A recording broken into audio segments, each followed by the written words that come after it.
Hello, friends. Welcome back to Trending. And hey, Happy New Year. Happy New Year. It is January 2nd, 2025. Yeah. How long does it take you to get around to like saying the right year? Probably a while. Yeah? I don't know. Well, probably just a couple of days. I think I'll get into it, but it doesn't feel natural to say it out loud yet. You know, I'm still in that stage. Yeah, it is kind of weird. But here we are. We are here. Happy New Year, Joe. Happy New Year to you. You ready to do this thing again? Let's do it. I feel a little rusty. It's been a few weeks. We got to get back into this. I know. We had to make sure the space was cleared on the devices. Things were plugged in. I mean, come on now. This is wild. It is. We've got kind of a little bit of a different take today. We'll get to in just a minute. But, Joe, there's been a couple more really sad, horrible attacks over the past couple of days. Yeah. The New Year's Eve thing in Louisiana, and then there's some news of something happened this morning in Las Vegas that we're just starting to hear about. And so just, hours into the new year, and there's already some tragedy. And so I think there's still a lot of things being figured out, so we're not going to talk about it very much. But did you want to share anything about that before we go too far here? Thing in New Orleans, obviously investigations going on, but it seemed to be spurred by hate hate for maybe the American people.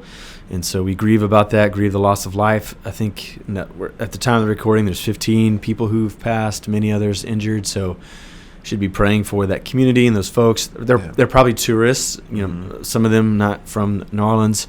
There's a bowl game that was delayed because of it. Yeah. But everybody goes to Bourbon Street.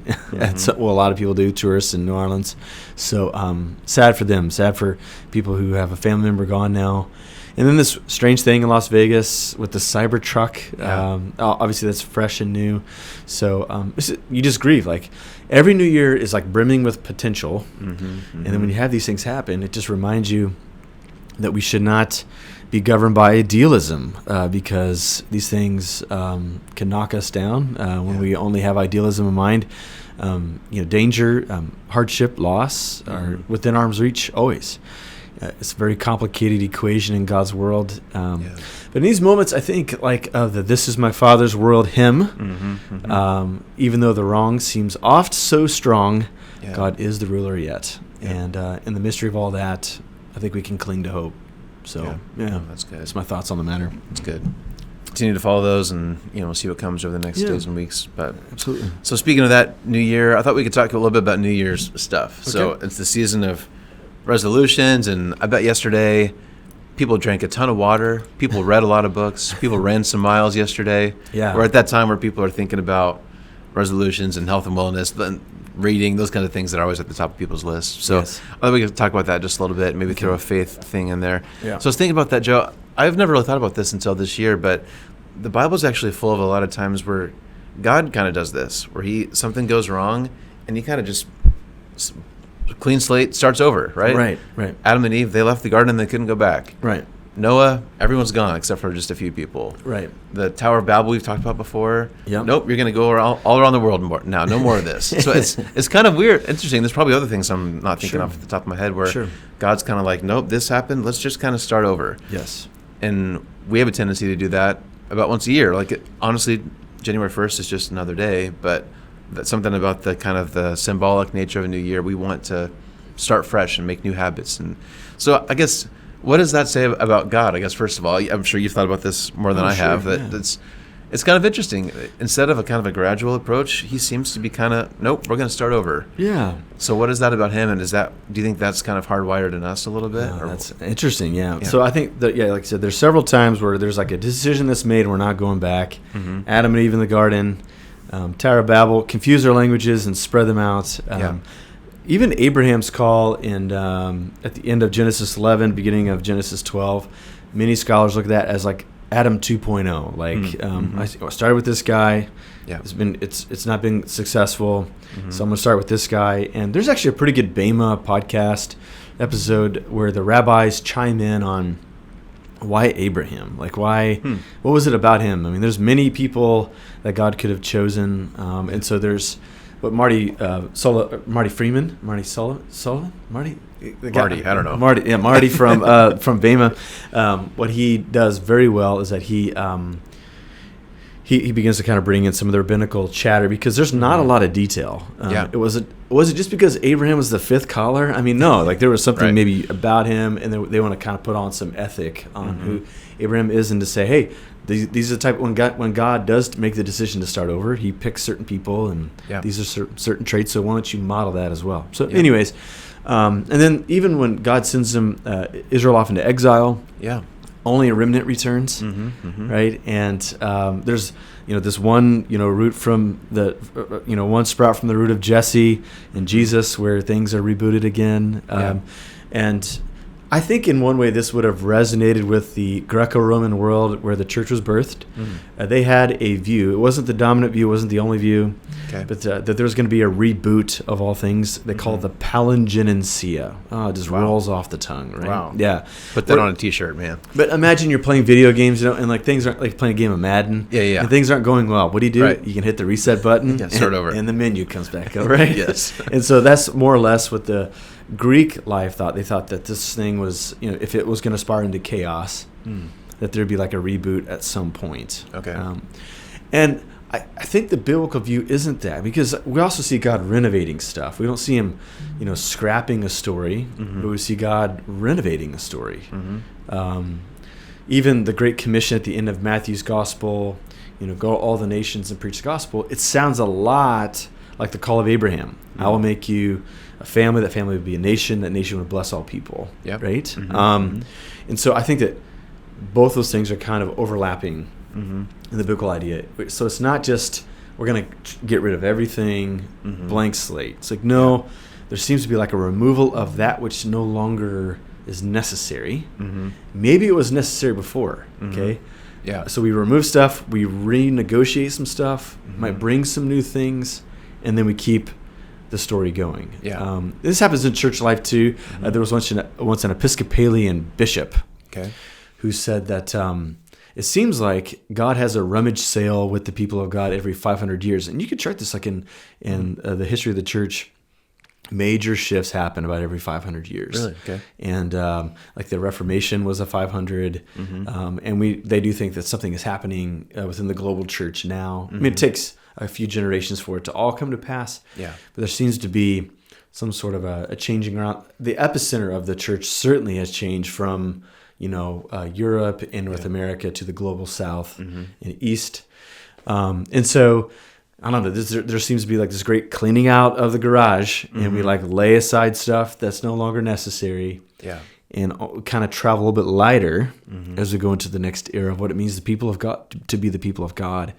And so that happens at a macro level. We have to imagine it happens at a micro level in our own life too. So this urging that we have, it does seem to be something that many of us do, all of us do. Whether or not that's like because we're created in the image of God, it's probably yet to be determined. We can argue about that. But I think it seems to correlate with some of the action of God in the scripture text. So, that's interesting. And I guess, because it's a good point, that sometimes God did the clean slate resolution type thing, but sometimes it was a gradual over time thing. And like I think we do that too. And I think some people watching are probably hardcore resolution people where they've got 10 things and very specific. They're going to crank them out this year. Some people are probably like, oh, that's silly. Resolutions don't work. I'm not going to do that. And then a lot of people are probably in the middle. So from your perspective, do you think, is it wise of us to sometimes do both, do you think? Or is it just personality based? Or sometimes is it helpful for us to have a clean break in the sand and know we're going to be different now? Or is it seems like the gradual change might be more effective at long-lasting change. Right. What would you say about that? So when I think about this, I think about the book by James Clear called Atomic Habits. Which is like, really what matters the most is not just the habits, the new habits we try to employ in a time like January every year, like exercise, getting up earlier, study habits, maybe it's family habits of, dinner together more often, less phones at the table. One of the things you need to ask your identity issue and start from there, because we actually choose stuff from what we desire. This is something that Augustine even said. We make choices based on our desires, not by what we logically think is true or what we have reason in our minds, but what we desire. Okay, and so he would say, like, if you're desiring to run a marathon in 2025, the best place to start is to say, I am a marathon runner. It's like, go ahead and own that identity. Yeah. And that then empowers your habits. And so then you begin with like, well, okay, if as a marathon runner, I should get a training run in today. I should probably have this for lunch instead of this. Yeah. And it seems to be way more empowering. It's got more staying power than just, I got to do less of this and more of this. Yeah. Start with the identity thing. And so I just think some of us enter into 2025 pleased with who we are.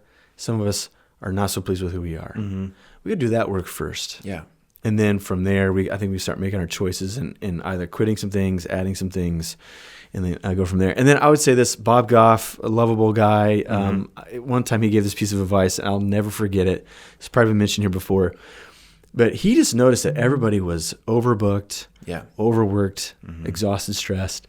So he gave people, whenever someone like confided in him with that and sought counsel, he said, you need to quit something every Thursday until you get your life back. And so maybe that some of us need to do that. Like, it's Thursday. I mean, today is Thursday. Yeah. So quit something until you get like margin in your life, get your life back. And then only when you feel like you're steady should we add some new things along the way here. But for whatever reason, January is the time where we have this clear-minded thinking, this motivation to make changes.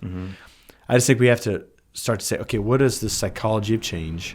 What really works? So that I don't get halfway through this year or even sooner, have quit the stuff that I vowed to do and think worse of myself because of that. Because, I mean, dunking on ourselves with failure because we haven't lived up to our confession of what we're going to do this year is something that can weigh us down too. So, Totally.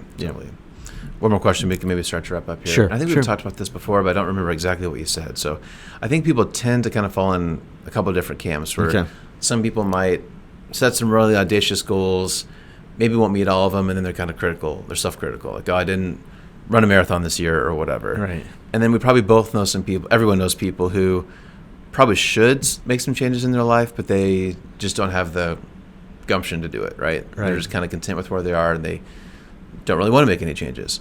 And I think there's pros and cons to both sides, clearly, right? I think sometimes we need to make changes, and maybe we need to be pushed to make some changes. Maybe sometimes we are too hard on ourselves and we don't make some changes, right? So if someone's watching is kind of like, you know what, haven't set any resolutions, or maybe my resolutions are a little bit too ambitious, or if I'm honest, I really need to kick myself into gear and make some changes here. How do you decide if it's a good thing to push yourself, or you need to give yourself some grace and not push so much? How do you deal with that dilemma? I don't, and it's different for everybody. But I've taken some. We're required to take these coaching classes for coaching youth hockey. Okay. And one of the modules was like, you have to find a way to not over challenge your players or to make things too easy. Like there's a sweet spot where they are being stretched, where they have to think for themselves and not just do what you told them to do. You got to plunge them into their own critical thinking moments. And because your players will grow because of it. I guess I'd say that too. What I like is to have goals that you can measure. I mean, this is not new. I think this is what every coach or counselor would tell you. There was one year where I tried 12 bizarre things, things I'd never done before. Things like doing a polar plunge.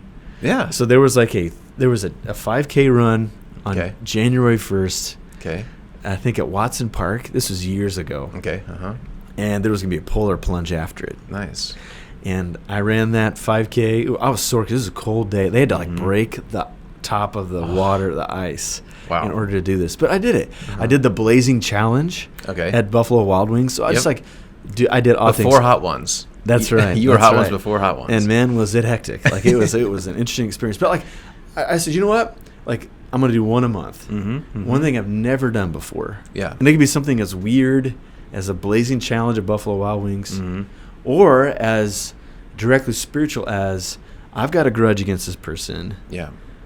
I think I need to address it. And I'm going to address it in the month of March. And I'm going to, someone's going to hold me to it. Right?